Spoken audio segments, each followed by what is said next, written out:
Bonjour, aujourd'hui on va se pencher sur une histoire assez incroyable, une vraie réussite de notre société. Mais cette réussite, elle nous amène à nous poser une question complètement nouvelle. Comment fait-on pour accompagner les personnes en situation de handicap qui, pour la toute première fois dans l'histoire, vieillissent, tout simplement? Alors, pour commencer, un chiffre qui donne le vertige. 60 ans, et même plus, c'est l'espérance de vie aujourd'hui pour une personne porteuse de trisomie 21. Pour mettre ça en perspective, il faut s'imaginer qu'en 1929, elle était de 9 ans seulement. On ne parle pas d'une simple avancée, là, c'est carrément une révolution à la fois médicale et sociale. Du coup, il faut bien comprendre qu'on n'est pas face à un problème, mais au contraire face à une victoire. Une magnifique victoire qui nous oblige en fait à tout remettre à plat, à tout repenser pour s'assurer que ces années de vie gagnées soient aussi et surtout des années de qualité. Et attention, ce n'est pas un phénomène isolé, loin de là. Regardez, dans certains foyers d'accueil médicalisés, plus d'un tiers des résidents, 37%, a aujourd'hui plus de 50 ans. C'est un véritable basculement démographique qui est en train de se passer au cœur même de ces structures. Alors, comment on aborde cette nouvelle réalité? La clé, en fait, elle tient en une approche en 3 temps. 3 verbes d'action qui vont être notre fil rouge pour la suite. Anticiper, identifier et adapter. Allez, on plonge tout de suite dans la première phase, l'anticipation. Le principe est assez simple à comprendre. Le meilleur soutien qu'on puisse apporter, c'est celui qui commence bien avant que les grands changements ne pointent le bout de leur nez. Anticiper, en fait, c'est un peu comme construire un pont vers l'avenir avant même d'arriver au bord du ravin. C'est une démarche qui est vraiment préventive, dont le but est de préparer le terrain dans tous les domaines importants de la vie pour éviter les ruptures, les crises. Les guides de bonne pratique s'accordent en général sur 4 piliers essentiels pour cette planification. D'abord, la santé et le bien-être. Ensuite, le lieu de vie. Puis, le cercle social.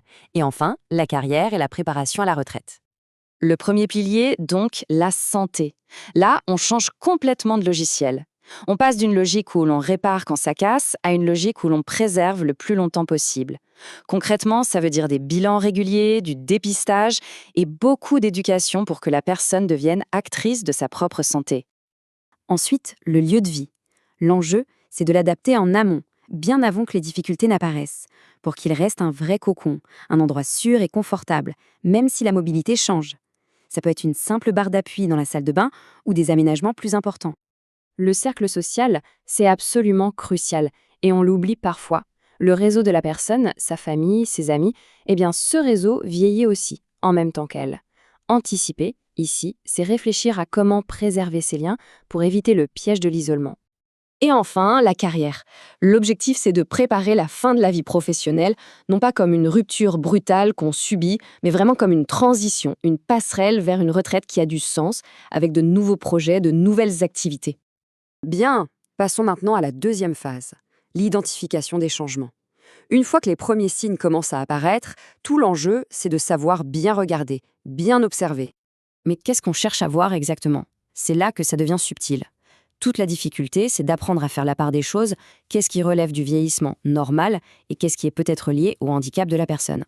Et ça, c'est un vrai défi. Un petit ralentissement, quelques oublis. Est-ce que ce sont des signes classiques de l'âge ou est-ce que c'est autre chose? La réponse est rarement simple. Ça demande une observation qui soit vraiment fine, globale, et surtout de se garder de toute conclusion trop rapide. Alors concrètement, quels sont les signaux d'alerte à avoir en tête? On parle par exemple d'une fatigue inhabituelle, de chutes plus fréquentes, de changements d'humeur, d'une tendance à s'isoler, ou encore de difficultés qui apparaissent pour faire des tâches qui étaient simples avant. Tout ça nous amène logiquement à la troisième et dernière phase, l'adaptation de l'accompagnement. Une fois que ces changements sont identifiés, la question c'est comment on y répond de la manière la plus juste et la plus efficace possible. Cette phrase, elle résume parfaitement l'état d'esprit. La réponse doit être graduée, personnalisée et toujours centrée sur le projet de vie de l'individu. En d'autres termes, il n'a pas de solution miracle, pas de prêt-à-porter, c'est du sur-mesure. Et cette réponse sur mesure, elle se déploie en général en 3 temps. On commence par des ajustements assez immédiats dans le quotidien, avant de passer une réflexion plus profonde sur les objectifs de vie, pour enfin, si c'est nécessaire, accompagner les grandes transitions. Pour être clair, la première étape, ça peut être tout simple, adapter un horaire par exemple. La deuxième, c'est de prendre le temps de s'asseoir avec la personne et de redéfinir ensemble son projet de vie. Et la troisième étape, c'est de soutenir les grands virages, comme un déménagement vers un lieu de vie plus adapté.